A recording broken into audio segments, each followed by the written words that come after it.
the #1 selling product of its kind with over 20 years of research and innovation. Botox Cosmetic, out of botulinum toxin A, is a prescription medicine used to temporarily make moderate to severe frown lines, crow's feet, and forehead lines look better in adults. Effects of Botox Cosmetic may spread hours to weeks after injection, causing serious symptoms. Alert your doctor right away as difficulty swallowing, speaking, breathing, eye problems, or muscle weakness may be a sign of a life-threatening condition. Patients with these conditions before injection are at highest risk. Don't receive Botox Cosmetic if you have a skin infection. Side effects may include allergic reactions, injection site pain, headache, eyebrow and eyelid drooping, and eyelid swelling. Allergic reactions can include rash, welts, asthma symptoms, and dizziness. Tell your doctor about medical history, muscle or nerve conditions including ALS or Lou Gehrig's disease, myasthenia gravis, or Lambert-Eaton syndrome, and medications, including botulinum toxins, as these may increase the risk of serious side effects. For full safety information, visit BotoxCosmetic.com or call 877-351-0300. See for yourself at BotoxCosmetic.com. ¿Hablas español? Sprichst du Deutsch? Kann du Norsk?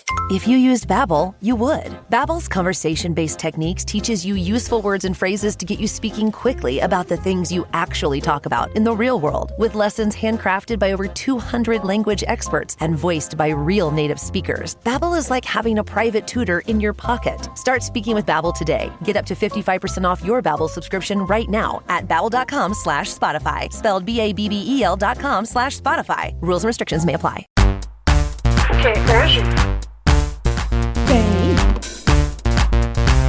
Hoje tem, hein? Aí chega um momento na vida em que as pessoas, sua mãe, sua tia, aquele amigo da infância que você encontrou lá no mercado, o seu médico, a vendedora da ReHap Brinquedos vão te perguntar: você tem filho? E você não tem, ainda. Ou pelo menos você nunca pensou nesse assunto. Essa é a vida de quem chega no limbo, dos 20 e tantos aos 40 e poucos, se passa 50 e poucos. E de fato você não sabe realmente o que pensar. E se você começa a pensar, já entra em parafuso, porque você se vê diante da sua própria finitude e da chance de existir para sempre em outra pessoa. Só que o mundo é tóxico, isso vale para o ar que a gente respira, o mundo já tem muita gente, tudo é perigoso, mas um filho pode deixar tudo divino maravilhoso. E eu posso ser uma ótima mãe, e eu posso criar mais uma pessoa incrível para esse mundo escroto. É caro? Compensa? Como é que é a vida de alguém que tem filhos e leva uma vida mais ou menos parecida com a nossa? E a coisa do sucesso? E a coisa do trabalho? A gente vai saber agora. E aí, meu conselho de pais e mestres. O que é que tem para hoje? Olá pessoal, tudo bem? Meu nome é Regis, sou médico e professor de reprodução humana e hoje tem como poder ter filhos quando você quiser. Eu sou Thiago Queiroz, palestrante, escritor, criador do Paizinho Vírgula, e hoje tem choro, vômito, cocô, pânico, gritaria, mas também muito amorzinho, muita risadinha gostosa. Oi, eu sou a Carol Rocha, Chulin, sou podcaster, creator, estudante de psicologia, ex-publicitária, mãe do Valentim e hoje tem filhos, ter ou não ter? Eis a questão. Ai. Eu sou a Leila Germano e hoje tem filho, essa hora. Vou não, quero não, posso não, minha mulher não deixa não, não vou não, quero não. Fala, menina, quantos anos tu tem? Sim, ouvinte, essa intro, ela falou pelo meu coração. Eu tô muito feliz de ter aqui essas pessoas, as melhores pessoas possíveis para falar sobre isso, esclarecer e, quem sabe, me convencer a criar uma mini pessoa. Eu tô bem nessa fase. Esse episódio é aquele momento que a Taylor Swift fala da vida dela, sabe? eu tô nessa fase. Eu pensei assim, não, eu preciso tirar dúvida com algumas pessoas, eu vou inventar um episódio só pra isso. É pra isso que a gente faz podcast, é exatamente isso, é terapêutico. Claro, pra se beneficiar. Tchulin e Thiago, vocês sempre se viram nesse papel de mãe, de pai? E como foi pra vocês o primeiro dia que vocês se deram conta? Caraca, passada, eu tenho que criar uma pessoa. Então, eu sempre quis ter uma família que fosse a família com pai, mãe e animais correndo, e filhos, porque eu, na condição de filha, não tive nada disso. Então, fui criada por vários parentes, morei em muitas casas. Meu pai muito cedo largou de mão mesmo, minha mãe não tinha condição financeira, então ia deixando eu e minha irmã com quem podia. Então eu tinha uma fantasia, né, de ter uma família onde eu ia ser a mãe ali. Mas quando eu engravidei, e não foi planejado, Eu falei, nossa, não é uma gravidez, eu estou doente. Fiz esse teste, deu positivo e com certeza é alguma doença muito feia. Então eu tive uma negação absurda, tanto que eu falei pro Fábio, pro pai do meu filho, assim, olha, eu fiz um teste hoje e ou eu tô grávida ou eu tô muito doente. E eu acho que eu tô bem doente, porque eu tenho hipotireoidismo, porque eu acho que eu tô com, sei lá, um daqueles cistos que tem cabelo e dente dentro de mim, que eu sei que liberam os hormônios. Eu falei assim, eu dei a notícia assim. Então eu entrei numa negação absurda. Eu tinha 26 anos quando eu engravidei. E eu era publicitária, Leila sabe. Peraí, como assim? Tu não tem 25? Eu tô chocada com essa informação. Pode ir adiante, perdão. Vou fazer 34 daqui a pouco. E eu tinha 26 anos e aí, né, uma vida de fudida, de publicidade. A Leila bem sabe como que é a vida lá do outro lado. E aí eu entrei numa negação e tal, mas não quis abortar. Falei, não, vamos seguir. E a primeira memória que eu lembro de ter uma criança de verdade comigo foi que, quando eu entrei em trabalho de parto, depois de um tempo em casa, eu fui pro hospital, eu tirei uma foto no elevador de casa, eu e o Fábio, descendo com a mala. E quando imediatamente a gente chegou no prédio, eu tirei a mesma foto com um bebê no colo, subindo o elevador. E aí foi quando eu falei assim... até arrepiei de lembrar. Eu falei, meu Deus! É real! Sabe? É verdade, porque agora a gente tá indo pra casa, os dois, com...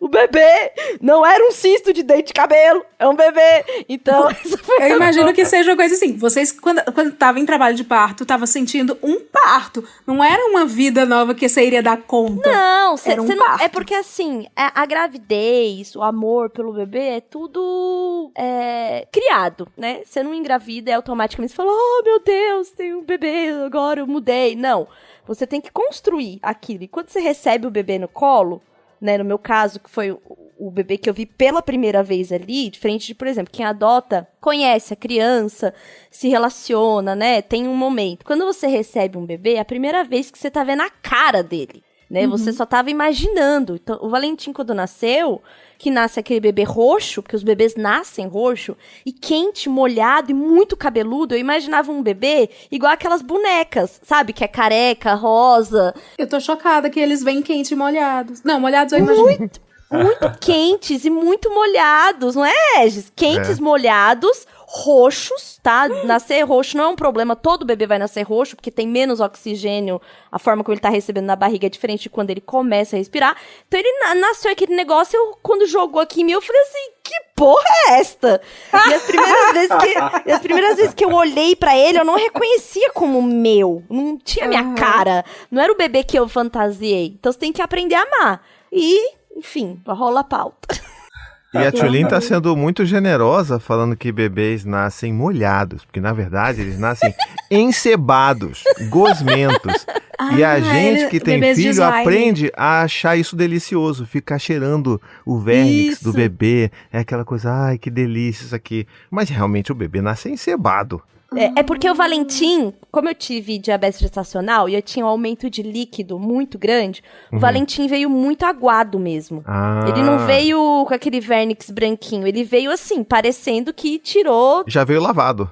Ele veio lavado, ele era um bebê desses lavados, sabe? Que nasce assim, meio limpo, assim. Um menino muito bonito. Ele era assim, entendeu? Então ele era molhado, quente, molhado, assim.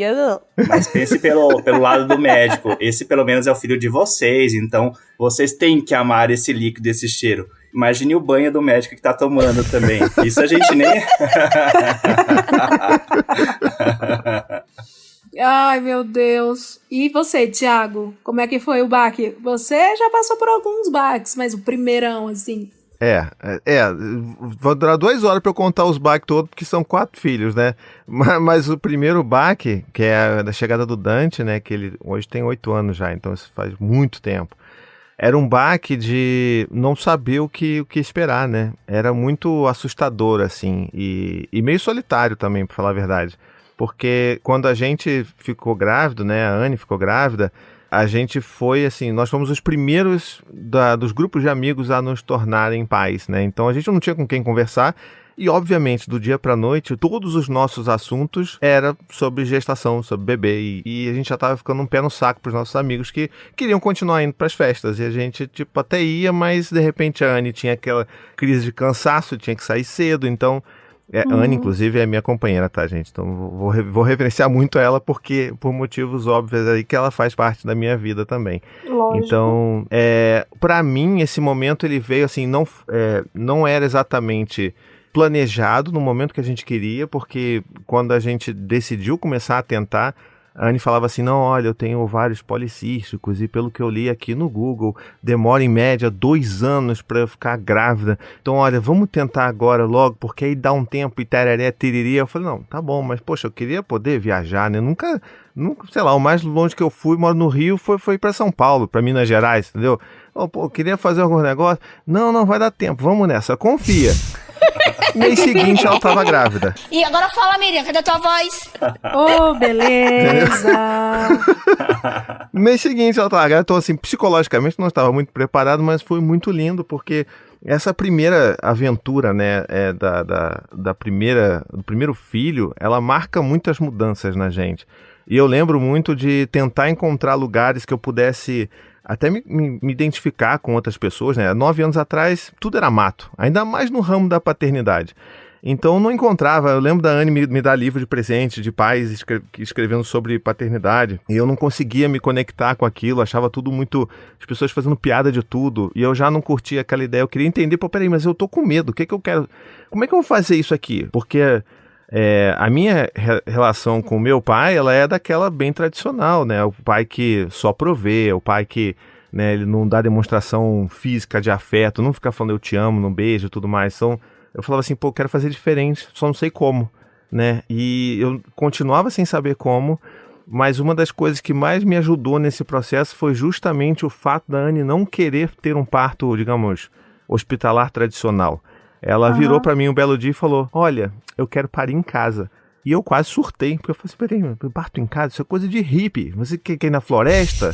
Vai na cachoeira parir, cara? Não precisa, vamos, o hospital é limpinho, é tudo, pô, tá ali, deu algum problema, tá ali. E aí, é claro, foi todo um processo pra eu entender, né, o que ela queria, que o lugar que a mulher mais se sente segura é onde ela deveria estar parindo mesmo, né? E aí a gente conseguiu construir isso juntos. Mas eu lembro de uma coisa que foi muito marcante pra mim, justamente na chegada do Dante, que foi assim, eu falava pra ela, olha, você vê, né, quando a gente fica vendo o Dr. Raymond, nessa coisa, o Dr. Hollywood, na hora da ação, que o maluco mete o bisturi e sai o sangue, eu viro pro outro lado, porque eu sou fraco com isso. Então não adianta, eu vou estar ali, pô, quer água de coco? Parteira, você quer um café? Quer um bolinho? Eu vou estar ali aquele cara ali servindo o pessoal. Então eu não vou conseguir entrar em banheira nem nada. E foi justamente o contrário, porque a gente é besta, né? Então eu não percebi. Quando eu me dei conta, eu tava dentro da piscina, que tava cheia de sangue, e eu tava no lugar certo, na hora certa, de quando a Anne sentiu lá aquelas coisas que a mulher sente, que o corpo manda, ela vira para um lado, fica de 4, e meio que eu fico ali, de frente, pra hora que o Dante nasce. E eu sou o primeiro colo que ele recebe quando sai da barriga da mãe. Gente, eu tô ficando arrepiadíssima com vocês dois. E foi uma coisa... Poxa, assim, é uma das coisas mais incríveis que aconteceram na minha vida, de receber, sabe? É claro, a mão, assim, se você for ver as fotos, tem a mão da parteira ali pra não deixar matar meu filho, sei lá, porque eu não sei fazer isso. Escorregar. Né? Opa, peraí, tem aquela coisa assim, ó, saiu da água, não pode voltar pra água, então ficava assim, meu Deus.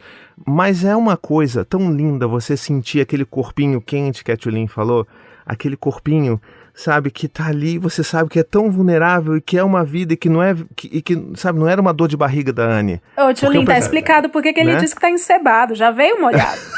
Vem ali, ó, aquela coisa, sabe, e aí você tem que botar logo no peito da mãe, aí tem que cobrir porque ele perde muito calor, e aí todo mundo chorando, aí você olha pro redor, é a doula chorando, é a parteira chorando, é você aos prantos, e é uma das coisas mais incríveis que eu já vivi na minha vida. Aprovado. E eu digo mais, inclusive, cada nascimento de cada filho meu foi uma experiência completamente diferente e igualmente transformadora. Então, é uma experiência que não tem, ó, não tem Disney, não tem Spotify for podcasters, não tem nada. O filho ali, cara, é outra coisa. Quando você tem um filho, as coisas mudam. E você muda completamente também, né? Porque antes eu não pensava... Pra mim, criança era tudo chato antes de eu ter meu próprio filho. E hoje, olha só, né? Sou um dos grandes defensores aí de respeito à infância. Ai, meu Deus do céu! Olha, eu fico arrepiadíssima. Eu tinha elaborado 14 perguntas pra daqui, sei lá, a gente desenvolver 9, não sei, pra pensar no caso. Eu já tô assim, hein, doutor? Me ajuda. Tchulin, a gente sabe que você, né, é conhecida como mãe do Tim, uma criança incrível. Eu sigo você, mas eu confesso que também existem os conteúdos do Tintim. Eu já tô acostumada, já aceitei, já, sabe? Que ali eu tô só enquanto ele é menor, depois ele vai assumir a parada, sabe? Eu vejo você como uma mulher que, como você falou, além de a gente ser publicitária, a gente tá num momento talvez parecido, assim, de eu não tenho filho e aí eu tô nesse momento de, poxa, agora eu comecei a conquistar coisas. Será que é a hora de eu ter filho? E você, eu vejo uma mulher que só cresce, cai pra cima, como dizem, né? Pra todo mundo que já se lascou muito na vida, mas só tá conhecendo sucesso. Como foi isso, assim? Em algum momento você entra numa pane de, caramba, eu tenho uma pessoa pra cuidar e uma carreira pra cuidar? Olha, tem. E eu vou te falar que, no meu caso, ter tido Valentim me deu outro gás profissional. Porque quando eu me deparei com a responsabilidade de ter um filho, e que já naquele momento eu já era a pessoa que trazia o sustento pra casa, quando eu era publicitária, e assim, o Fábio trabalhava e tal, mas era eu quem ganhava mais, eu sou mais velha que ele, enfim, e eu não tenho muito pra onde fugir, aliás, não tenho lugar nenhum pra fugir, porque sou eu também que cuido financeiramente da minha mãe, então era eu, e agora o anexo ali, entendeu? Então isso me deu um gás de trabalho muito grande, assim, de tipo, cara, se eu era boa, eu tenho que ser ótima. Não vai ter outra forma, então eu vou ter que dar esse gás. E ter o Valentim me dá muito isso, assim, sabe? E depois que ele começou a crescer um pouco mais, tem um lugar de querer ser um bom exemplo, assim, de tipo, eu quero que meu filho me veja trabalhando, eu quero que... E quando eu falo, sempre, assim, quando ele tem 6,5 e eu parei de trabalhar em agência quando ele tinha 4,5. Então tem 2 anos? Não, tem 3 anos. Ele tinha 3,5 e agora ele tem 6,5. Tinha 3,5 quando eu parei de trabalhar em agência. E eu mudei de agência, né, nos últimos 8 meses desse período. E eu fazia muita questão, Leila, de falar pro Valentim que eu gostava do meu trabalho.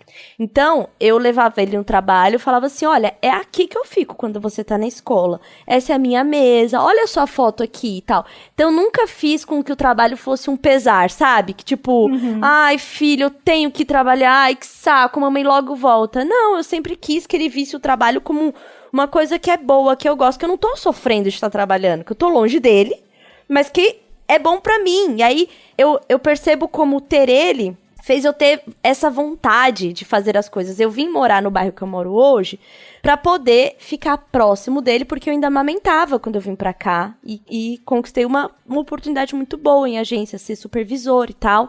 E fui moldando a vida pra esses 2 lugares se encaixarem. Então, da mesma forma que eu não acho o trabalho um pesar, eu não acho a maternidade. Eu sempre fui lá tentar fazer com que isso não fosse um problema, que isso fosse assim, é a minha vida. Tem gente que tem o filho, tem gente que tem os estudos, a pós-graduação, o doutorado, o mestrado, e não tem que conciliar com o trabalho. Não tem gente que às vezes é cuidador de uma avó, de um vô, de um pai, da mãe que é doente, ou sei lá, dos seus animais que você não pode deixar porque tem alguma necessidade e tal. Não tá todo mundo conciliando? Por que todo mundo trata filho como um empecilho, uma pedra no caminho, sabe? Uma coisa que não pode ser vinculada. E eu sempre tive esse pensamento muito positivo sobre ter um filho. E como na minha experiência eu tive uma mãe que tinha que, sei lá, ir para outro estado trabalhar e me deixava, eu não queria que o Valentim crescesse com essa sensação. Queria que ele me visse como uma mulher que trabalha, que é forte, que se diverte, que leva ele quando dá e tal. Então tem muito sobre o olhar que a gente coloca nas coisas. Porque a sociedade, no geral, vai ser ruim e cruel com mães. Porque eu tenho criança. E aí você tem que entender como você recebe isso, como você trabalha isso. Eu falo, eu amo ser mãe da porta pra dentro. Amo. Da porta pra fora, desafio, entendeu? Meu filho não tá lá, eu tenho que lidar com a sociedade, tive que lidar com muito machismo. Quando eu engravidei, o meu chefe virou e falou assim, você vai continuar com isso? Aí eu falei, isso? Ele falou, né, que você tá grávida, né, a gente ia te promover, não vai dar. Então, assim, Nossa. Foi exatamente por isso que eu passei, assim, grávida do Valentim. Quando eu falei pro meu chefe que eu estava grávida. Então, eu passei por umas situações muito bizarras e que poderia ter me deixado com muita raiva da maternidade. Mas aí eu fui lá e consegui entender que a sociedade é cruel com mulher em primeiro lugar, né? E com uma mulher que é mãe, que decide, né, ter uma criança e cuidar, seja gestando, seja adotando, vai ser mais cruel. Então eu vou ter 2 lugares. Ou eu vou me render a isso e viver triste porque, a sociedade é horrível, ou eu vou, pelo menos, dentro da minha casa, na minha relação com ele, construir uma coisa da hora, sabe? Então, esse negócio de, tipo, agora estou no auge, um filho poderia atrapalhar os planos. Cara, um filho é mais uma coisa acontecendo na sua vida. Não é um negócio que fala assim, acabou. Sim, a sociedade é horrível, eu passei por isso. Depois eu fui demitida desse trampo, porque eu voltei da licença e já tinha uma pessoa no meu lugar, que era um homem, que não tinha filho. Então, assim, essas coisas vão acontecer. Mas eu fui atrás de outro trampo, eu consegui outras oportunidades, eu fui, né, inclusive militando sobre isso, apoiando outras mulheres. Então, eu tô lá tentando fazer minha parte para que a maternidade não seja vista como uma punição. Porque quando a gente também encara a maternidade como uma punição, especialmente quando eu falo maternidade, não a paternidade, quando a gente fala que a maternidade é uma punição, é uma forma muito machista de colocar os nossos corpos e a nossa vida, né? Como se ter um filho fosse assim, acabou pra você, entendeu? Então eu estou todos os dias lutando para, tive um filho, que legal, eu posso bancar isso, eu posso bancar essa decisão, meu filho não é uma condenação, meu filho não é um castigo pra mim. Então quem enxerga dessa forma, infelizmente, em primeiro lugar, tá sendo muito machista. Dealing with hidradenitis suppurativa, HS, is tough. But you're not alone. Before I started Cosentyx, I looked at the website and saw it had many years of clinical research. That made me feel confident. Cosentyx secukinumab is prescribed for adults with moderate to severe hidradenitis suppurativa, HS. Don't use if allergic to Cosentyx. Get checked for TB before starting. Increased risk of infections and lowered ability to fight them may occur, like TB or other serious bacterial, fungal, or viral infections. Some were fatal. Tell your doctor if you have an infection or symptoms like fevers, sweats, chills, muscle aches, or cough, had a vaccine or plan to, or if IBD symptoms develop or worsen. Serious allergic reactions and severe eczema-like skin reactions may occur.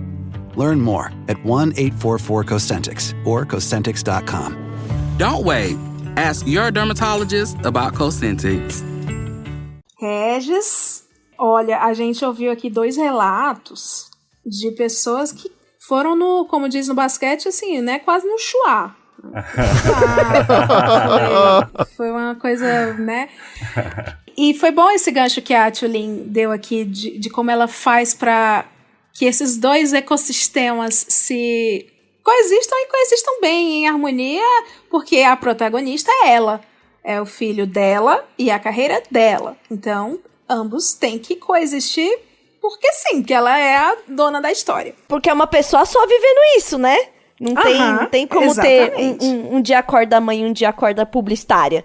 Não dá. E eu conheço algumas empresas que tem um negócio que, inclusive, foi o que me fez também pensar bastante sobre essa pauta, que é, assim como a gente tem vale refeição, vale transporte, essas coisas, eu já vi empresas que disponibilizam uma ajuda para que as mulheres possam fazer inseminação ou tratamento para quem, né? Eu fiquei passada com essa possibilidade e aí eu queria que você me falasse um pouco sobre este caminho das pedras, porque inseminação ou reprodução, eu não sei as diferenças, reprodução assistida, eu imagino um sexo voyeur, sei lá. Não é. Aqui, ó. Já vamos lá, tô não assistindo. É isso, não. Não é isso, tá? Mas, enfim, esse caminho sci-fi da reprodução é um compromisso babado. Qual que é a média de preço para fazer Parcela, os ouvintes do Hoje Tem, os apoiadores falaram, Leila pergunta se parcela. E o que ocorre se os pais ficarem inadimplentes? Enfim, Regis, conte tudo e conte primeiro, vai contando primeiro o seu trabalho, a sua carreira, quem é você na noite. Muito legal essa pauta e a história, né, da Tchulin, do Thiago.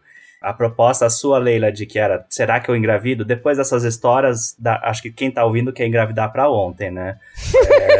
Muito legal, assim, essa vivência. E hoje eu não faço mais essa parte de obstetrícia. Minha formação, eu sou gineco-obstetra, então eu fiz muito parto, muita cesárea. E eu achava, vendo do outro lado, mesmo sendo o meu trabalho, eu achava muito, muito bonito. Então, vira e mexe com frequência, né? Eu me emocionava também. Então, é bem o que o Thiago falou. Tem horas que tá todo mundo, você olha pra todo lado, tá todo mundo chorando. Porque é um negócio bonito mesmo. E você vê esse apego, é visível essa transformação que agora é um pai e uma mãe ali, né? Então, falando assim de ter filhos, é muito bonito e é bem legal a história de vocês. Mas, tá, minha parte aqui é falar talvez quem queira postergar, né? Então, primeiro de tudo, não precisa ter essa pressão de engravidar. E também não deveria ter, como bem disse a Tchulin, a pressão de não engravidar. E quem de repente está grávida, você falar que o seu chefe disse assim, como continuar isso? Isso me deixou até chocado. Né? Ih, menino, vai pra agência pra tu ver. Né? Talvez minha bolha obstetrícia não seja muito forte isso, então. Mas eu fiquei bem surpreso com uma frase dessas, né? Mas, então, o meu papel, eu sou formado em ginecologia e obstetrícia e hoje atuo, título de especialista só em reprodução assistida, que é dar toda essa ajuda de quem quer e de quem não quer engravidar. Então, muito se fala em reprodução assistida, reprodução humana, só todo mundo associa, né, com a fertilização in vitro. Mas não, é aquele planejamento. Então, talvez o que faltou um pouquinho aí de planejar para não engravidar e quando não quer. E daí entrou na história do Thiago de que avisar, se você quiser engravidar, mesmo que seja ovário policístico, né, Thiago, não é daqui 2 anos, né? Então a gente recomenda essa consulta antes de engravidar, justamente para a gente fazer o preparo, porque pode ser sim que no mês seguinte já esteja grávida. E a sua história, eu acho que fechou bem, né, o que a gente vivencia mesmo. Mas então é isso, Leila. Eu trabalho com reprodução assistida, sou professor da Federal também, e também tento passar essa visão para os alunos, porque a gente tem que, primeiro de tudo, vivenciar isso para a gente, né? Esse planejamento familiar, engravidar quando, que é o que eu falei na abertura, engravidar quando quiser. Se for hoje aos 25, ninguém precisa julgar e dizer você está muito nova. Mas a mesma coisa, se for hoje aos 48, ninguém precisa dizer você vai ser uma mãe-avó. Isso me machuca de ouvir. Menino. A vida da gente engravidou, todo mundo que engravidou 20 pra baixo, 25 pra baixo ai, tão nova. Adolescente. Adolescente. Eu me sentia grávida adolescente no meio publicitário, assim, de verdade. Parecia que eu tava assim, sabe? Perdeu a vida. Isso, exatamente. É isso. 25 a 35 ai, bem na hora que ia decolar. E aí, 35 e diante, agora... E daí quando aos 45, você tá louca. Você tá querendo engravidar agora. Ô, Regis, e aí como eu sabia que você ia estar aqui hoje com a gente, né? Ai, Leila, eu queria até fazer perguntas aquela. Pelo amor de Deus! Acho chiquérrimo você perguntando aqui. Porque assim, eu vi umas propostas de empresas aí, uma delas tinha como benefício você congelar os óvulos, né? E mesmo eu não indo trabalhar numa dessas, eu tenho muita vontade de ter outro filho. Quero ter novamente essa experiência, né? Tenho 34 mês que vem, né? Super nova. E é isso, se você pergunta pro Dr. Google, assim, vem de tudo, né? Do tipo, com 35 já é um risco, né? Já tá acabando a sua vida fértil, saudável, né? Tem, assim, um teor de terrorismo, assim, envolto nessa coisa da idade. A gente sabe que também tem muitos machismos envolvidos nisso, que é da mulher que se propõe a ser mãe mais pra frente, ela é vó, ela é velha, será que ela vai aguentar? Será que ela vai ter disposição, né? Por exemplo, se eu chegasse lá e falasse com você assim, Regis, tenho um filho, tá? Estou me prevenindo aqui, não estou a fim de ter uma gravidez agora, mas em algum momento quero viver essa experiência depois. Aí você fala assim, quando mais ou menos? Eu falo assim, não sei. Mas deixa uma parte do meu corpo aí guardada para o futuro. O que eu faço? Como que é esta consulta? Quais são os próximos passos?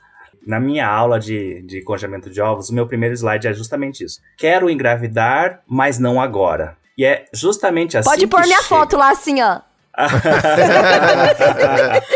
A minha é agora. Tem assim, não agora. Aí tem eu, e do outro lado, e eu, é agora. Aí tem a Leila.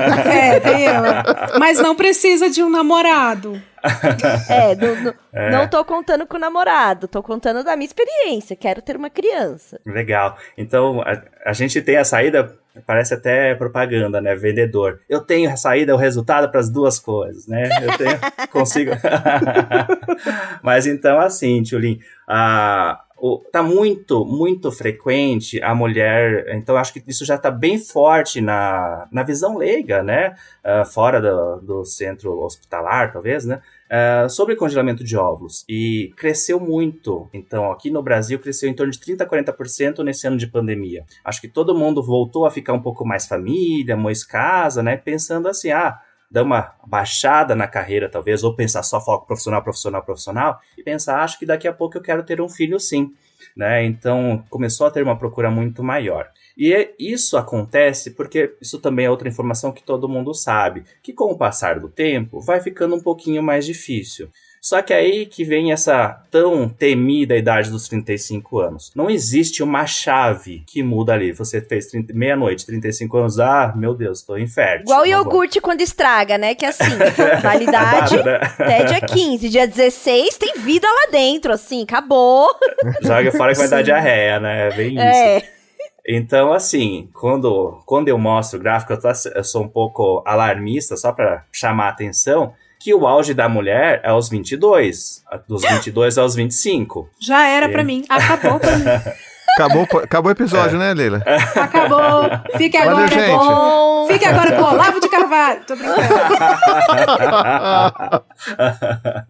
Mas dos 22 aos 25 é o auge da mulher, que é a idade das nossas bisavós, já tinha tido lá até seus 2, 3 filhos. Então isso é o que a natureza humana fez. A sociedade nossa deixou mais pra frente. E a gente tem que se programar para isso, né? Então, dos 22 aos 35, ele cai um pouquinho, mas não cai tão brusco.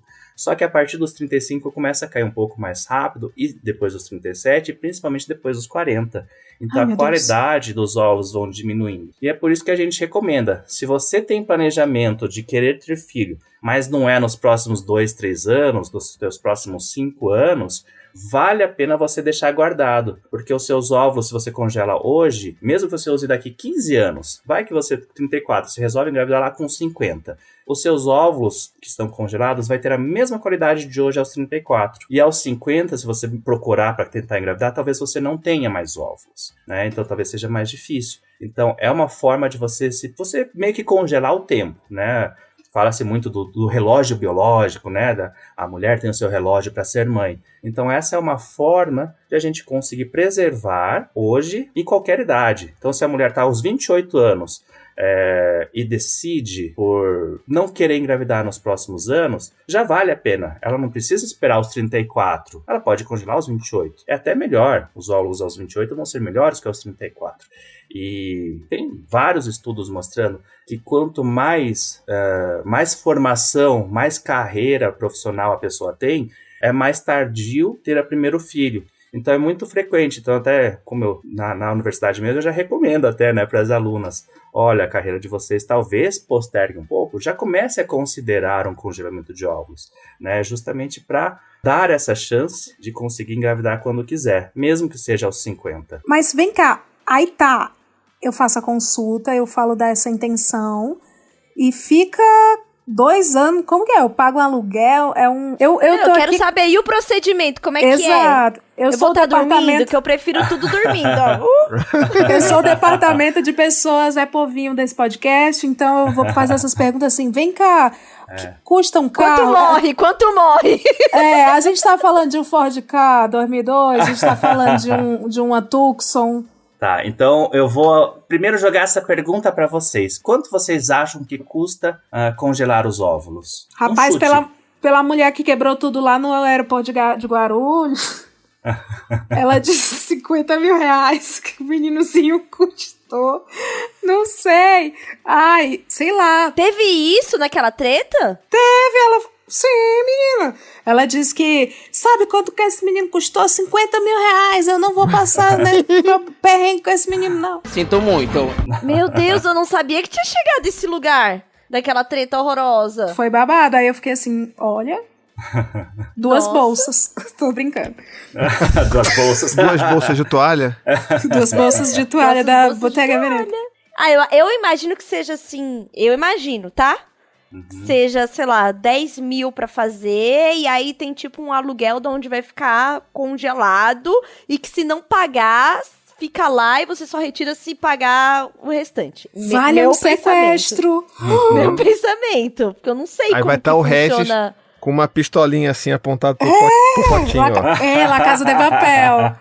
Não, porque eu realmente não, sei lá como que é. Agora eu tô aqui de curiosa, Regis. Então a Tchulinha acha uns 10, a Leila acha que uns 50. Eu acho que é 50. Um chute aí no meio, Thiago? Alguma coisa entre 10 e 50? Eu acho que deve estar aí por volta...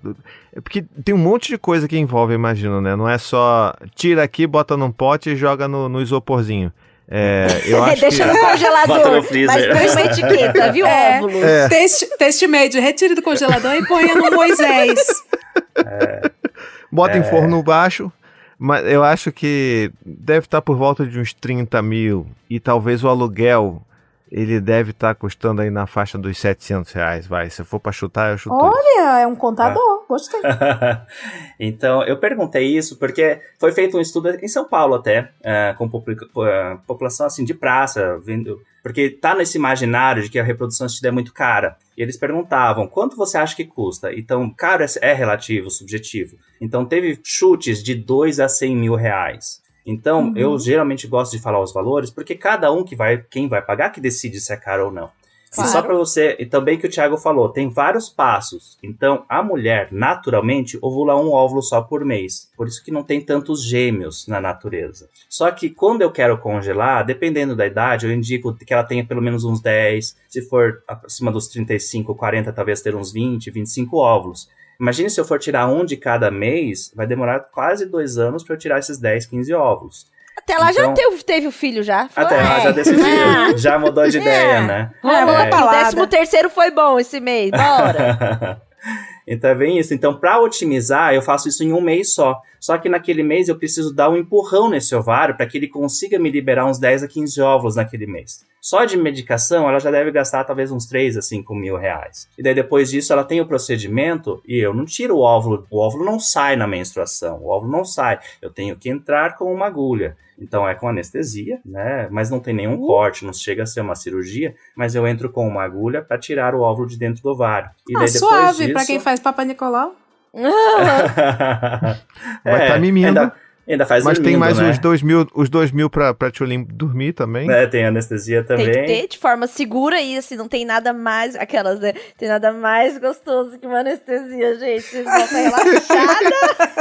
O Michael Jackson que dizia, né? Eu ia falar isso, o Michael Jackson que dizia. Nossa, que horror.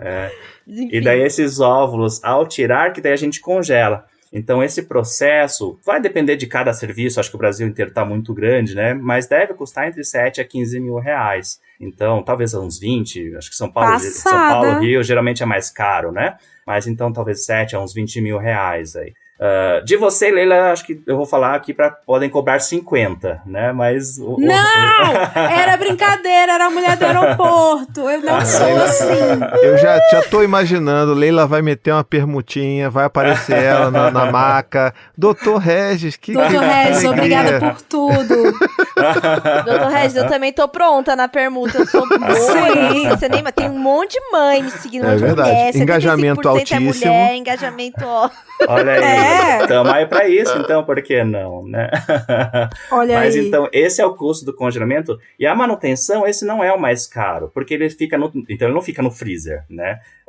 Ele fica no nitrogênio líquido. Só para comparar, o freezer ele vai ter uma temperatura de menos 20 graus. O nitrogênio ele faz a menos 190, então é uma temperatura extremamente mais baixa.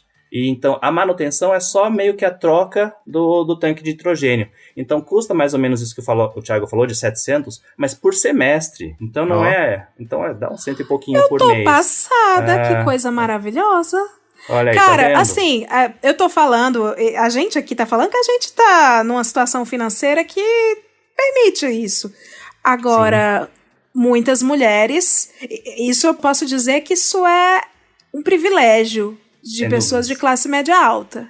Pessoas mais pobres não contam com esse tipo de planejamento. Recurso, né? Não existe nada parecido na rede pública? Então, isso que também me dói um pouco, porque eu estando eu tô no HC, né, que é o hospital do universitário, eu acabo atendendo a população SUS lá. Só que eu tenho que indicar o melhor tratamento, né? Eu não tenho um meio termo. E esse é o problema da reprodução, porque o brasileiro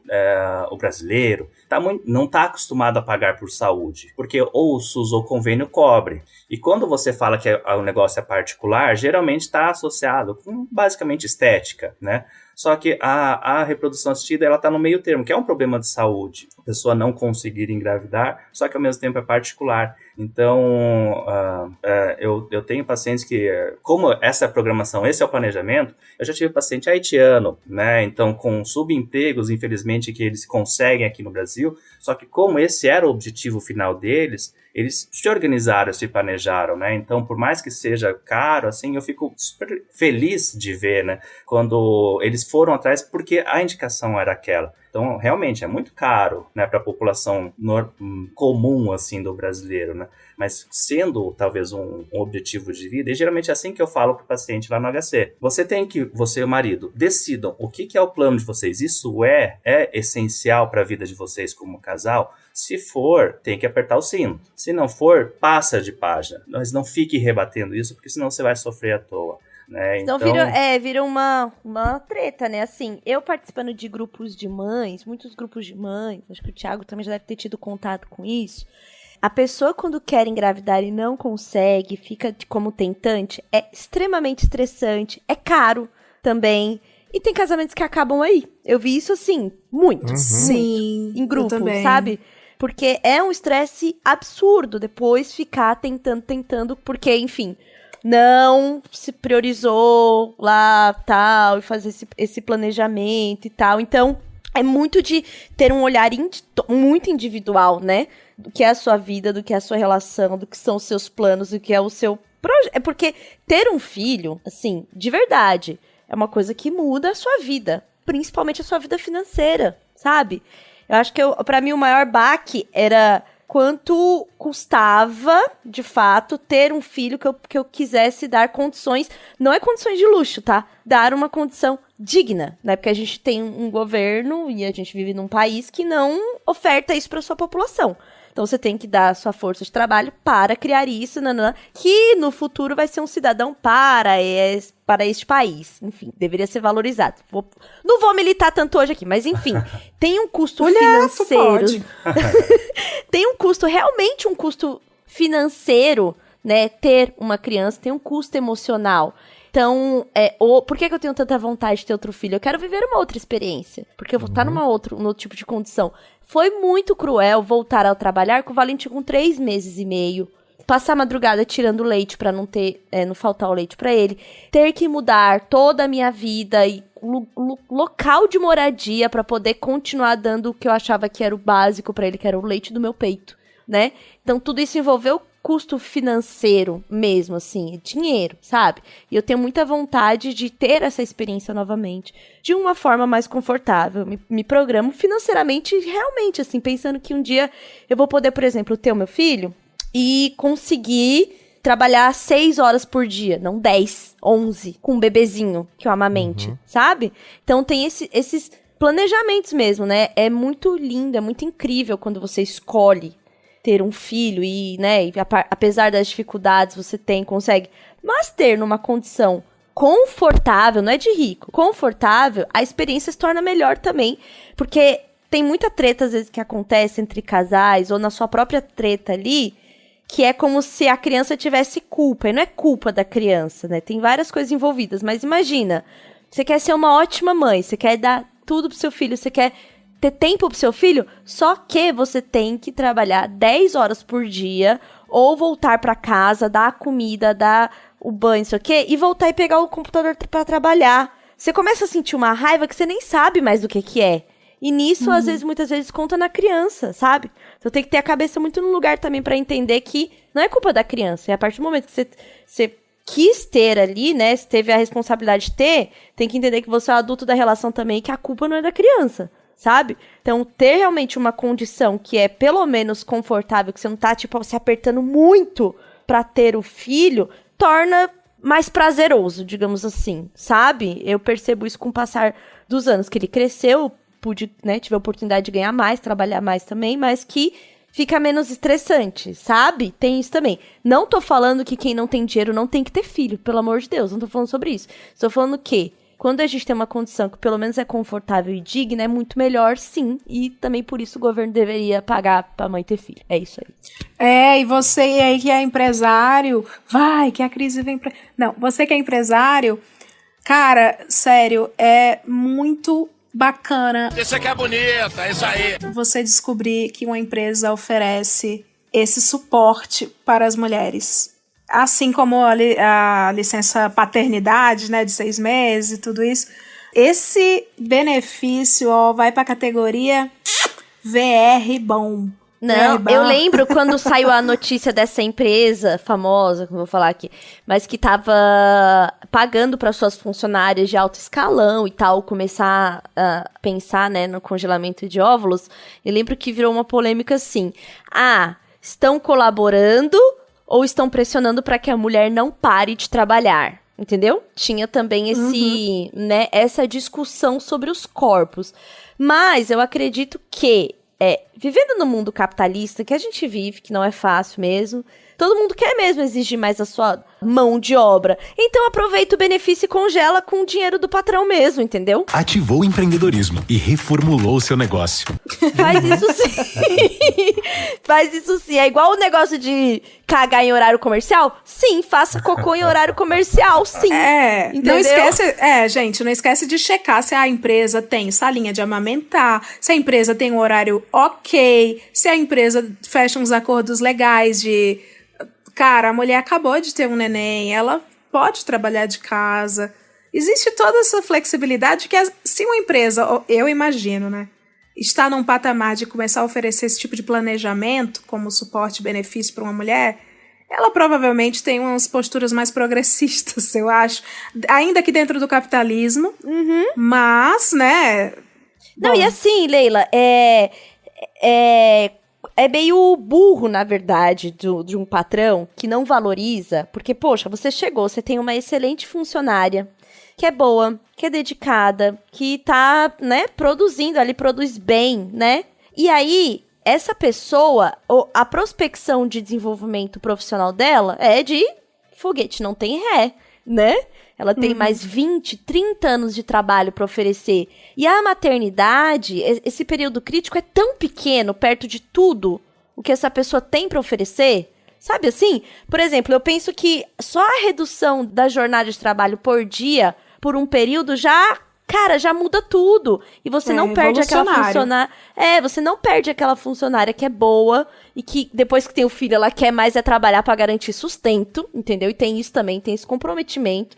Se o plano de saúde é bom, cara, você se vira em 1000 pra entregar, porque você sabe quanto custa um plano bom, sabe? Se você tem um benefício de trabalho que te ajuda como mãe, você se entrega. Sabe aquele negócio de, tipo, quem ama meu filho me adoça a boca, uma história assim? Tipo assim, quem cuida do meu filho, eu cuido melhor ainda. Melhor ainda. Então, é até um pensamento que dentro dos modos que a gente trabalha, sim, progressista, mas que, se for analisado, é muito bom pra saúde dessa empresa, você conseguir ter essas funcionárias, sabe? E que é isso, dentro de um período de que ela pode oferecer, o período crítico de maternidade é muito pequeno, sabe? E era isso que me dava desespero, tipo assim, cara, eu só preciso de mais 6 meses trabalhando 6 horas. Quando ele fizer 1 ano e pouco, já estou pronta pra deixá-lo no lugar por um período maior, ou ter alguém que tá dividindo comigo essa demanda, seja uma babá, uma avó, mas, cara, não me demita por isso, sabe? Eu tô aqui trabalhando. Eu não virei uma pessoa inútil porque eu tive um filho. E muitas vezes essa é a crueldade do capitalismo faz com a gente, que é a gente se tornar descartável porque teve uma criança, sabe? Então é muito de pensar, não só como número, mas como pessoas, talentos, né? Recursos humanos deveria ser sobre o recurso humano e não sobre mão de obra só, sabe? Então tem tudo isso assim que entra numa parte extremamente política de trabalho e que acho que a gente tem que discutir, tem que abrir os olhos, porque assim, uma vez que a gente ouvir isso, a gente não tem como desouvir isso, sabe? Você vai sempre pensar nisso, olhar pra isso, e isso tem que ser falado no trabalho. Eu sempre levei o Valentim, né, nos trabalhos, como eu falei, tal. Sempre fiz questão de falar, gente, olha, eu posso até tal horário, porque depois disso eu tenho que pegar ele na escola e não tem ninguém pra pegar. Mas eu vou fazer essa entrega. Sempre fiz todas as entregas. Eu vou dar o meu jeito. Às vezes de um jeito muito escasso e muito horrível, tipo o filho com febre e você no computador. Sim, aconteceu. Mas eu nunca deixei de entregar o trabalho porque eu tenho filho. Como eu já vi na minha própria equipe e tal, porque eu já era supervisora, de tipo, gente que não entrega o trabalho porque tá de ressaca. Entendeu? Tipo de discrepância que acontece, assim, de trabalho. Então, eu não acho que a gente tem que ter medo de ter filho quando é uma profissional, porque a sociedade também precisa entender que uma mulher com filho é uma profissional. Ela não precisa esconder que ela tem filho, ela não precisa adiar a gestação só pelo medo profissional. É muito cruel, é muito injusto, sabe? Então, acho que a gente tem que sim falar sobre ter filhos. Eu fiz muito isso, assim, nas agências que eu passei, puxei muito a pauta. Óbvio que dentro de todos os meus privilégios que eu reconheço, inclusive o de ser conhecida na internet, então a agência também não podia dar muita mancada comigo, porque sabia que se eu falasse ia ficar chato, né? Mas eu usei desses recursos de privilégio pra poder enfiar essas pautas no trabalho, poder falar sobre isso e discutir isso, sabe? Era uma forma também de, tipo assim, quando ele tinha 4 meses, eu não tinha esse poder, digamos assim. Quando ele tinha 2 anos e meio, 3, eu tinha. Então eu também usei isso como recurso pra gente poder falar, escalonar, porque precisa falar. Não dá pra gente só, quando é mãe, finge que não tem trabalho, e quando tá no trabalho, finge que não tem filho, né? Não dá. Somos uma pessoa só. É uma pessoa só vivendo tudo isso. Então, eu acho que tem que falar. Tem desejo de ter filho? Legal, cara. Você é uma pessoa, você pode sentir esse desejo, sabe? Não pode deixar com que a sociedade e o trabalho mate da gente algo que é um desejo. E se não tiver vontade também, tá tudo bem. Mais ainda, sabe?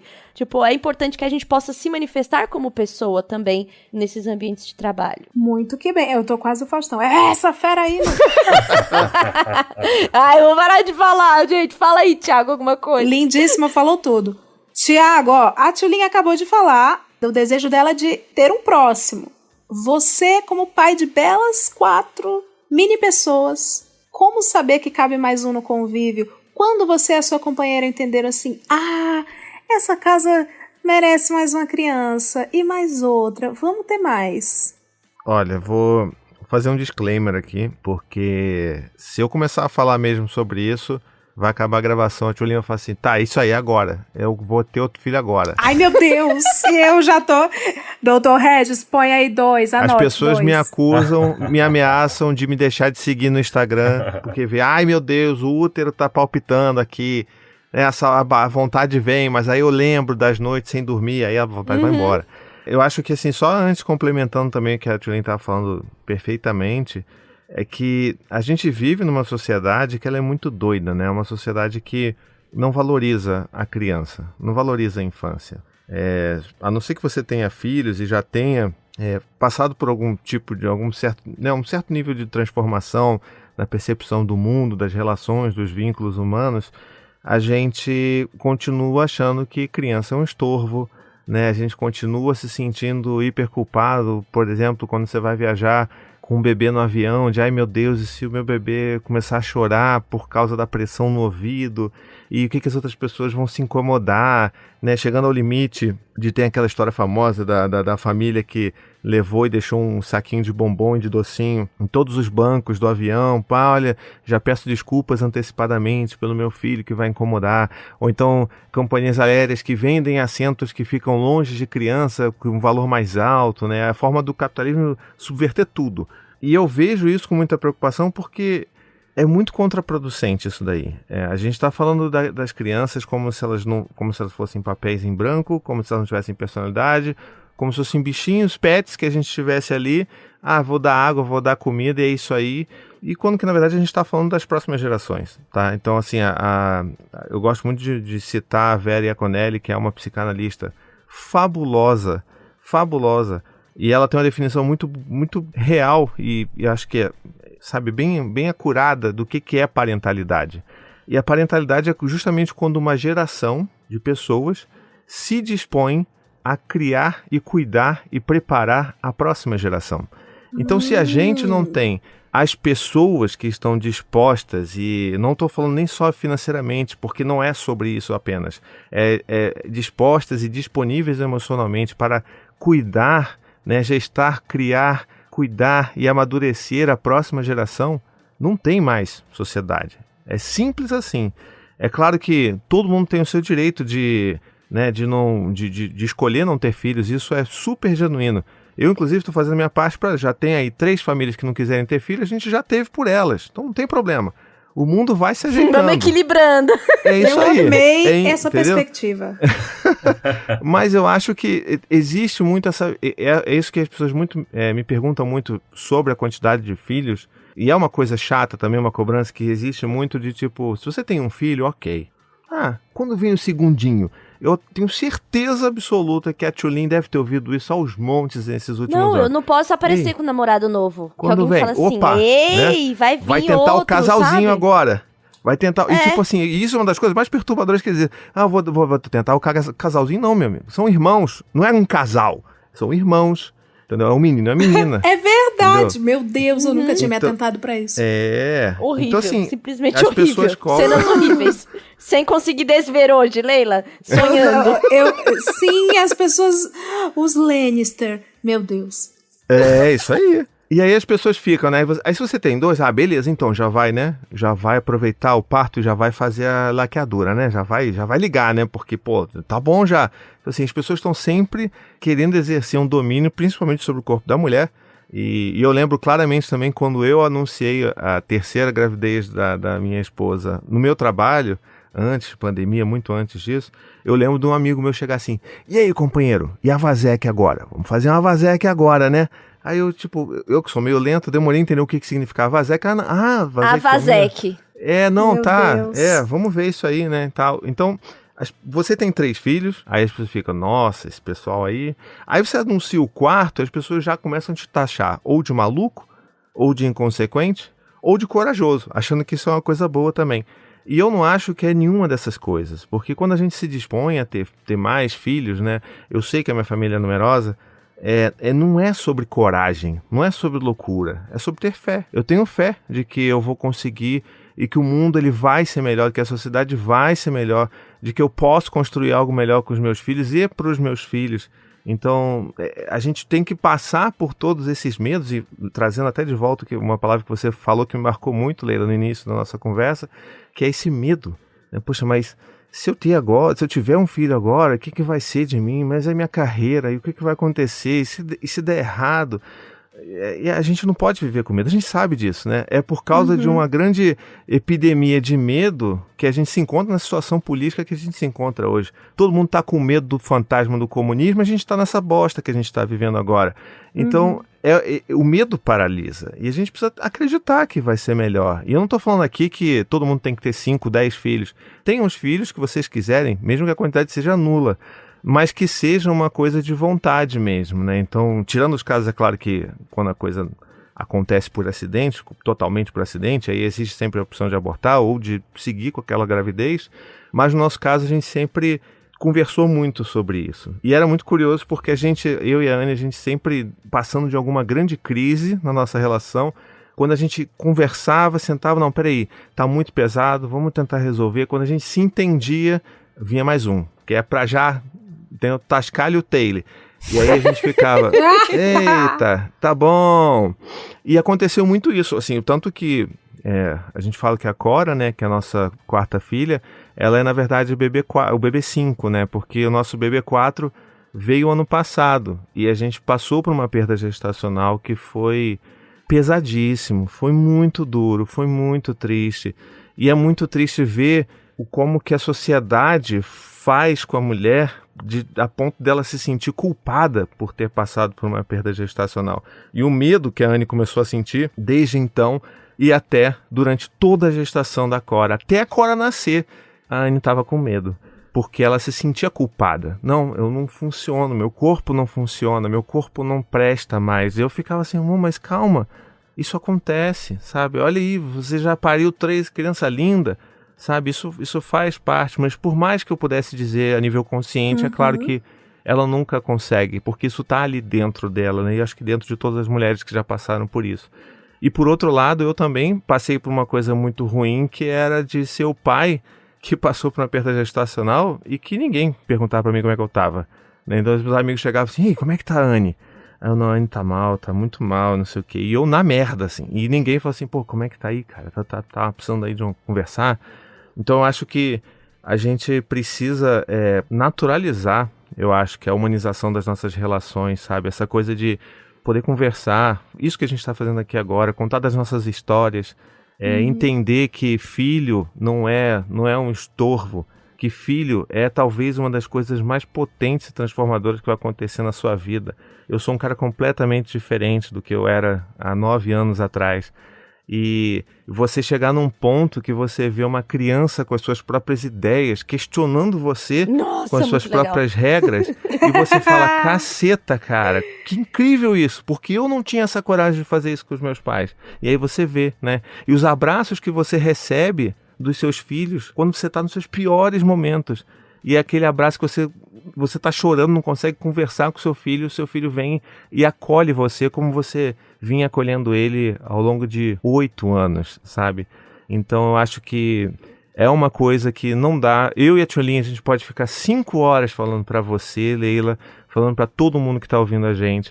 Não se compara ao que é viver na realidade. Você tá vivendo no extremo do cansaço, mas no extremo do amor também. Porque a criança é aquele indivíduo que já viu o pior de você, mas também já viu o melhor de você. E ela continua ali, olhando pra você com amor, com admiração, com aquele genuíno amor incondicional, sabe? Então, eu não sei se eu respondi a sua pergunta, mas eu comecei a viajar aqui. Não, você não só respondeu. Gente, eu tô muito emocionada. Esse programa, todo mundo sabe que o Regis escuta, é sobre avacalhar. Só que hoje eu estou emocionadíssima e arrepiada com vocês aqui falando essas coisas. De verdade. Ô, Leila, e assim, pra mim ter tido o Valentim... eu vou ficar meio emocionada também. Agora o Ti falou, eu fiquei meio emocionada de quando você fala que a criança já viu o seu pior. É realmente assim, porque você tá numa relação muito intensa. E o Ti, a gente gravou sobre crianças na pandemia, sobre a importância de brincar, né?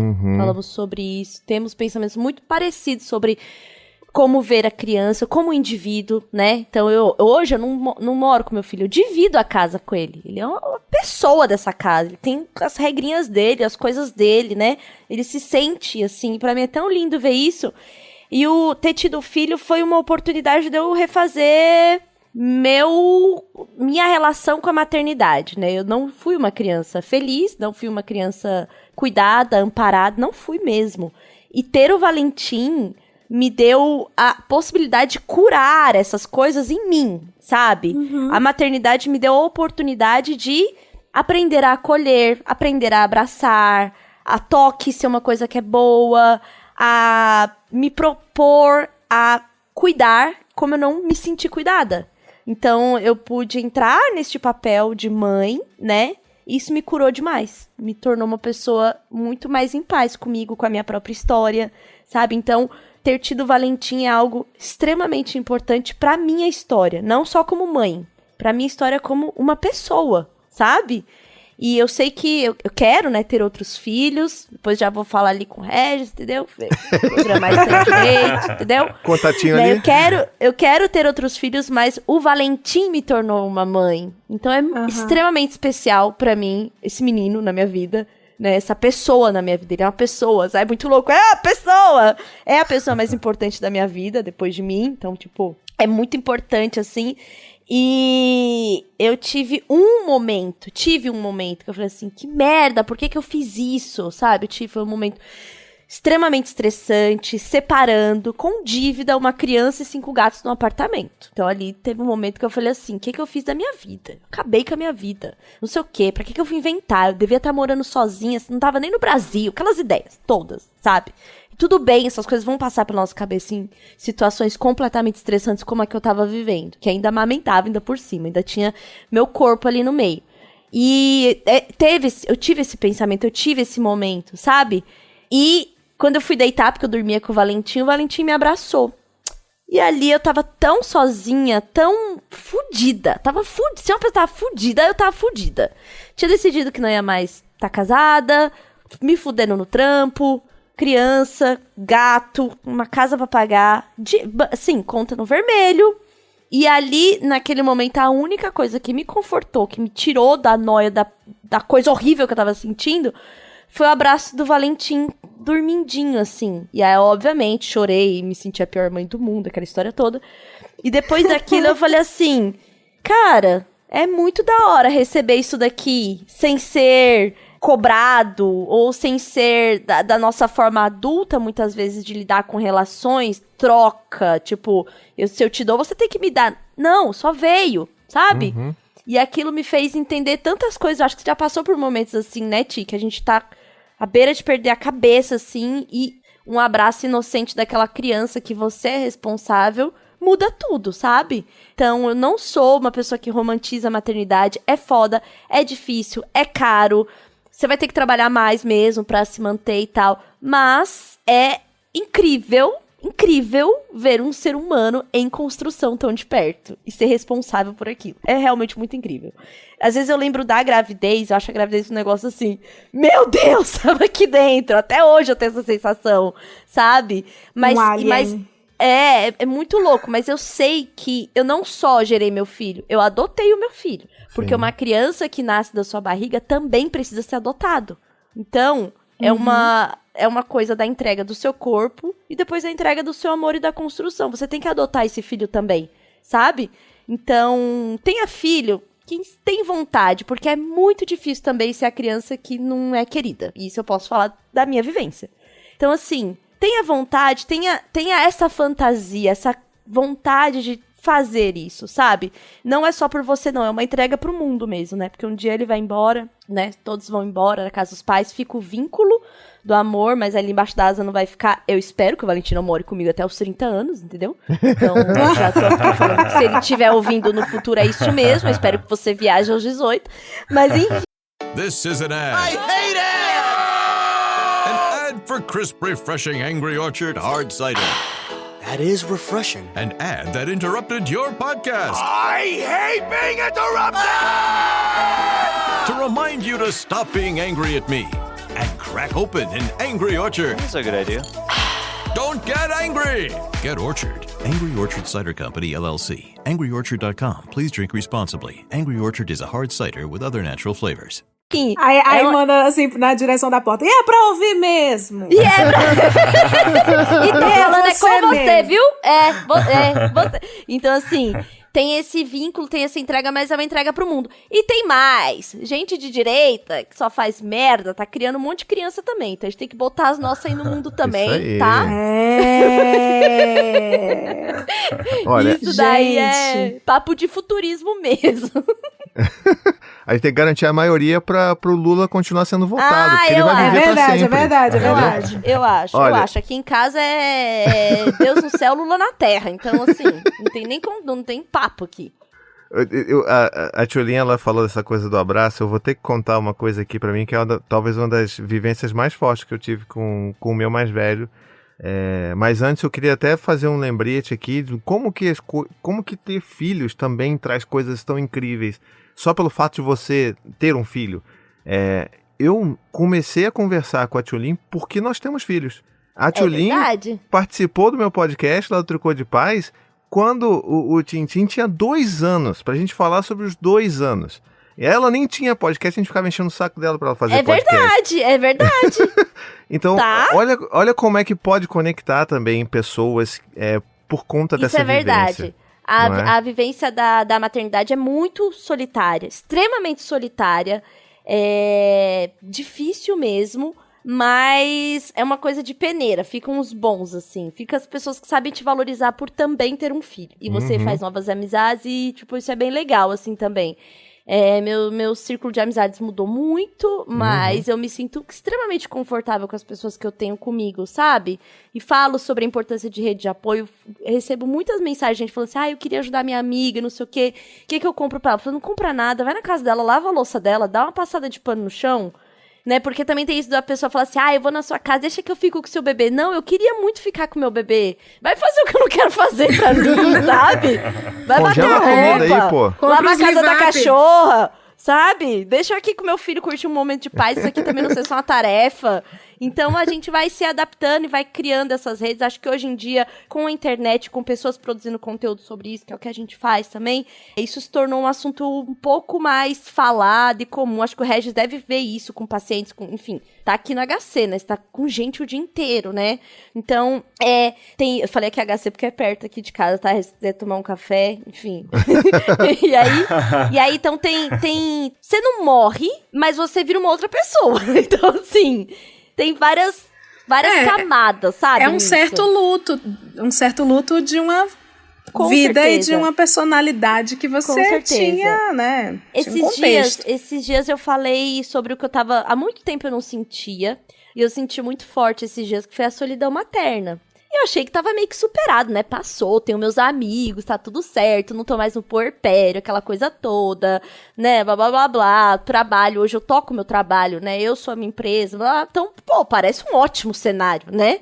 Mas aí, as pessoas estão vacinadas, tá voltando às festas em São Paulo, que é uma das coisas que eu mais gosto de fazer. Sair, beber, ir nas festas dos meus amigos, né? Tem uns dias que o Valentim fica com o pai, perfeito. E aí, tá todo mundo vacinado e todo mundo voltando pras festas, inclusive meus amigos que fazem as festas. Meu filho não tá vacinado, eu não tenho coragem de me expor. E eu senti, assim, aquela pontada da solidão materna que eu não estou na posição nem de escolher.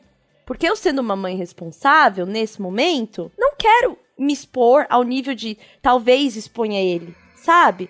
Mães que querem fazer isso, um beijo, podem fazer isso. Tô falando do meu contexto, tá?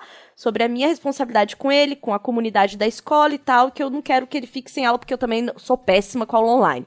Então, assim, vamos conservar essa criança sem Covid. E aí eu tive muito essa sensação da solidão materna de novo. Porque os meus amigos, né, estão indo lá, estão podendo fazer isso e tal. E aí eu lembrei, eu sou mãe, né? Sou mãe e tenho esse nível aí da responsabilidade. E bateu, assim, tive meu dia de silêncio, tal. Respirei, falei, calma, tá passando. Talvez eu esteja vivendo uma FOMO, porque tá tudo voltando. Tá, vamos com calma. Eu vou te tranquilizar e tranquilizar a sua FOMO. As festas não engataram, ainda tá uma porcaria. As pessoas não sabem se relacionar. Dá esse tempo. Tá todo mundo assim, sem saber chegar em ninguém, sem saber pedir drink. Os drinks estão aguados. Eu vou falar a verdade. O Paulo Guedes prometeu, mas eu preciso falar que eu fui no rolê na Vila Madalena e as caipirinhas caríssimas de R$20, tudo aguada. Então, assim, ainda não voltou completamente. Obrigada, Leila. Você é a minha rede de apoio nesse momento. Não, tá todo mundo... Quem sustenta minhas redes neurais nesse momento. Todo mundo olhando pro celular, na balada, ninguém chega em ninguém, tá... Enfim, não compensa. Não compensa. Tá esquisito. Tá estranho, ainda não voltou. Então, fica com o Valentim mesmo. Vou continuar, então, indo nos restaurantes abertos com o Valentim, que tá tranquilo, então, pra mim. Sim, beleza, sim. Ótimo. Tá vendo? É isso que a gente precisa. Às vezes a gente só precisa disso. Amiga, segura que nem tá tão bom. Fica de boa. Para com isso aí. Eu tentei ir e já voltei. Tô aqui de boa com minha gata. Perfeito, então. Gente, de verdade, esse podcast sempre termina com a mensagem desmotivacional do Bom Dia do Mal. E acho que vai ser o segundo episódio que eu não vou fazer isso. porque ele terminou muito, muito gostosinho, assim. Eu vou sair daqui dessa gravação, vou ficar pensando coisas incríveis que eu nunca pensei sobre se ter filhos, de verdade. E eu acho que vocês, não só a mim, mas vocês devem, com certeza, ter inspirado uma par de gente que está escutando, que já tem cria e que pretende ter, ou que pretende ter mais tarde, e enfim... É isso. Se você quiser, eu posso falar algumas coisas também que não são tão legais. Eu também tô disponível pra isso, tá? Não, essa parte aí a gente já sabe da não romantização. Mas o lance era muito sobre, será que eu consigo? Mas o mundo tá assim, mas o meu momento tá assado. E vocês responderam muito bem, assim, e o que o Thiago falou, né? Não é sobre ter coragem, é muito mais sobre ter fé, né? Até porque coragem é você fazer as coisas mesmo com medo. É super bonito isso que vocês falaram, esse desejo, essa vontade. E a forma como a Tulin falou, que até foi na hora que eu falei sobre congelamento de ovos, quando chega pra mim, é muito, muito frequente, é por causa disso de ter medo de engravidar, de não achar que era o melhor momento.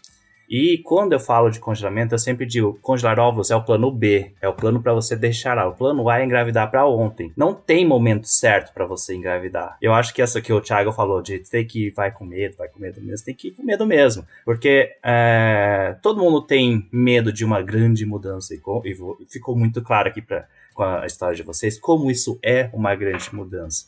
Mas o que ficou mais bonito é que é uma grande mudança boa, né? E muito legal. Então a gente tem que dar essa oportunidade, sempre esse reforço. Não deixe para depois. Até pelo que eu falei antes, que vai ficar mais difícil mesmo, né? Então é o momento que vai com medo, vai ser lindo, vai ser bonito e vai ser feliz. Eu tô super contente de ouvir essas histórias de vocês.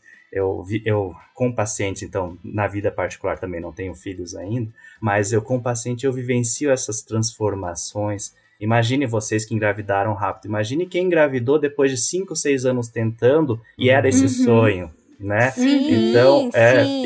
eu do lado ali, a gente se emociona. Então, eu sou de uma geração, acho que os médicos de antigamente não podiam se emocionar, né? Não podia ter zero, frio, aquela frieza, né? Eu me emociono, eu gosto, eu torço. Se deu errado, eu choro junto. Se tá feliz, eu choro junto também. E é muito legal ouvir essas histórias. As de vocês hoje, assim, é um pouco mais pra frente do que eu tô acostumado, mas eu fiquei super contente. Obrigado, Leila, por participar também de volta. E eu agradeço muito. De verdade, eu pretendo fazer outros episódios sobre o tema, inclusive sobre a não romantização, que eu sei, ouvinte, que você já ouviu em vários podcasts, mas não aqui com uma pessoa que ainda não tem crianças. É verdade. Há sempre oportunidade. Não, e sabe o que eu acho legal, Leila? É a gente falar que o assunto filho, criança e não romantização não é assunto pra quem tem criança, é assunto pra quem vive em sociedade. Porque a criança é parte da sociedade. Então, assim, a gente tem que lembrar, sabe? Inclusive, isso que você falou de rede de apoio, essa coisa toda de... o que eu dou? Vou dar um... Não, velho. Isso tudo precisa ser conversado entre amigos mesmo, assim. Sim. É algo que, assim como a gente discute... Não sei, tem podcasts, tem episódios sobre todos os tipos de tema... E faz parte mesmo ter algum tema em um podcast de variedade que seja essa convivência. Até a etiqueta que tá também nesse período de puerpério. Sim, tem muito assunto pra de tratativa. Falar, pra fazer mesmo. E também porque cada experiência é muito individual, né? Então isso é muito legal, assim, a gente às vezes vê várias nuances, entender contexto social, contexto econômico, contexto regional, né? Tem tanta coisa para ser explorada nesse tema, e é um tema sobre quem vive em comunidade. Não um tema só para quem é pai, só para quem é mãe, que por muito tempo virou um assunto de mãe, né? Tia é um dos poucos no Brasil que faz esse conteúdo, falando de paternidade. Então, olha quanto que a gente precisa falar. Você conhece algum canal de tios? Primos, cuidadores, avós, verdade. que estão falando sobre isso, Estão falando a experiência deles com as crianças, sabe? A gente precisa olhar para uma criança como um indivíduo da nossa sociedade e que é uma fase, aquilo vai passar, ele vai virar um adulto, sabe? Então, são temas que eu, enfim, sempre que quiser me chama, quiser me chamar no off, chama, eu tô aqui. E só para dar um gostinho de como que é importante a gente ter essa conversa, mesmo que quando pessoas não têm filhos, eu acho isso inclusive sensacional quando eu vejo pessoas mandando mensagem para mim que ou leram um livro ou que me seguem, me acompanham, mesmo não tendo filho, eu não tenho nem plano para ter filho por enquanto. Porque essa sensibilização do que é o cuidado com a criança é importante para a sociedade inteira, né? Quer ver um exemplo muito, muito interessante? Recentemente, a Verônica, né, do @faxinaboa, ela fez um tweet que foi um negócio que explodiu a cabeça de um monte de gente, que era a questão lá do cocô. Você faz cocô e ela tinha descoberto que a maioria das pessoas faziam cocô e tomavam banho depois. E aí as pessoas falando, você tá maluca, você não toma banho depois que você faz cocô, toda vez que faz cocô tem que tomar banho. E eu li aquilo, depois eu conversei com ela e falei assim, essa pessoa tá maluca? Essa pessoa não tem filho. Eu não tenho nem tempo pra fazer cocô. Você acha que eu vou falar assim, filhos, esperem 15 minutinhos pra eu tomar um banho, porque eu acabei de fazer um cocôzinho.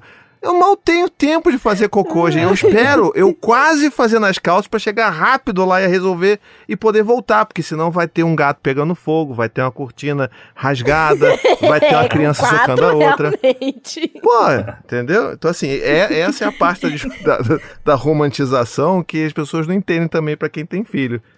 Exatamente. E tem 1 milhão de assuntos aí, Você vai fazer outro projeto, um novo podcast falando assim...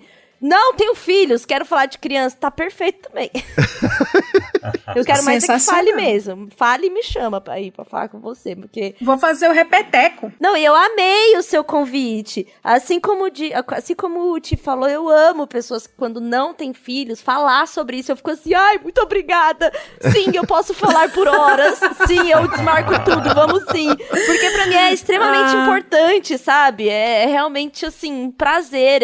É uma contribuição pro mundo, a gente dá visibilidade pra criança, sabe? Vou ser honestona agora. Eu achava que havia um véu entre a host sem filhos e os hosts com filhos. Que eu ficava assim, gente, eu não tenho... Aquele povo, né, o povo desgastou tanto o termo local de fala... Que eu fico assim, eu não tenho local de fala para falar de filhos. E aí, mas assim, eu acho que esse foi o tema mais honesto do meu coração, que é assim, tá, gente, eu tenho 34, tá?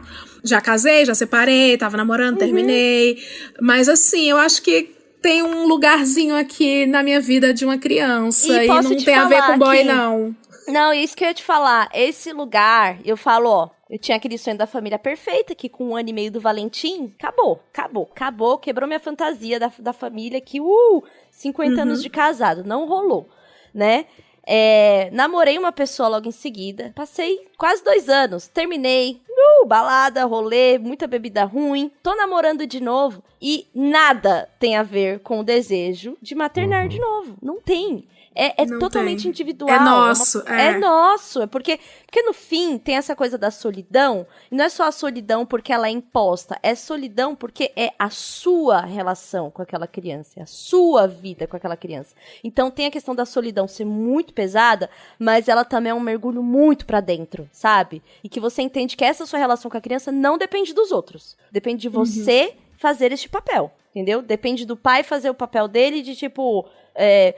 dividindo e coisa e tal. Eu tenho um casal de amigas que tem filho. E, cara, não tem o papel do pai. Então, o que é esse papel do pai também? Quando você não necessita que ele exista pra ter o filho. Sabe assim? Então, são várias coisas a serem questionadas. As crianças são criadas pelos avós, pelos tios. Não tem o papel pai e mãe. Tem as figuras de cuidado. Que figura de cuidado você quer ser? Eu sou uma figura de cuidado antes de ser a mãe dele. Eu me propus, mãe pode só simplesmente gestar e parir, pode ser chamada de mãe, mas eu me sinto no lugar de uma figura do cuidado dele. Isso não tem a ver com mais ninguém, é eu e ele, entendeu? Então eu acho isso muito legal quando a gente consegue compreender também.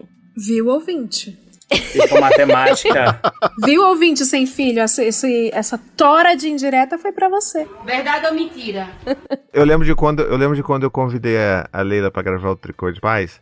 E ela bugou. Eu lembro que você bugou. Eu falei assim, eu não tenho filho. Mas não tenho filho, o que eu vou fazer aí?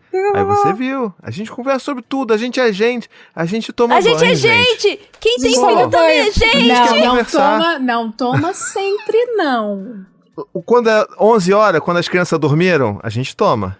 Hoje em dia, que eu tenho só um e já tem 6 anos e meio, eu posso passar 1 hora no banheiro. Se eu deixar na Netflix, minha filha...